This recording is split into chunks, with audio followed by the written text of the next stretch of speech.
అధ్యక్ష మా డిమాండు ఏదైతే డిఐసి మీద ఉందో దాని మీద చర్చ జరగాలని అన్నాం. నేను ఒక విషయాన్ని తమ దృష్టి తీసుకొస్తాను. ఇది నాకంటే ఇంతకు ముందు అచ్చెన్నాయుడు గారు అగ్రికల్చర్ మినిస్టర్ గారు మాట్లాడారు. ఆయన మాట్లాడిన భాషను ఒకసారి చూడండి.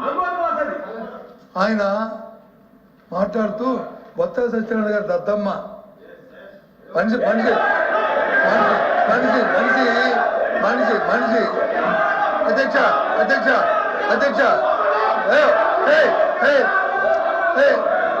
అధ్యక్ష అధ్యక్ష మనిషి మనిషి మనిషి పెరిగితే బుద్ధి రాదు. ఎద్దులాగా వచ్చి ఎద్దులాగా ఎత్తితే మనకి వచ్చి తెలుతాడు రావు. భాష బాగోవాలి. ఎవరు దద్దమ్మో ఎవడు అమ్మోతులు ఉన్నాడు, ఎవడు ఉన్నాడు, ఎవడు పరిపాలన చేస్తాడు, ఏ రైతులు వచ్చి ఎరువులు లేక వస్తున్నారు, ఏ రైతులు ఇబ్బంది పడతారు రాష్ట్రంలో. ఈ దద్దమ్మ వచ్చి తెలుస్తుంది. దయచేసి ఈ భాష మంచిది కాదు. ఈ సభలో శాసనసభలో మంచిది కాదు. ఆ వర్డ్స్ అన్ని విత్డ్రా చేయండి. ఏంటి ఇలాంటి భాషలు గౌరవంగా మాట్లాడాలని నేర్చుకోండి. గౌరవంగా మాట్లాడి నేర్చుకోండి.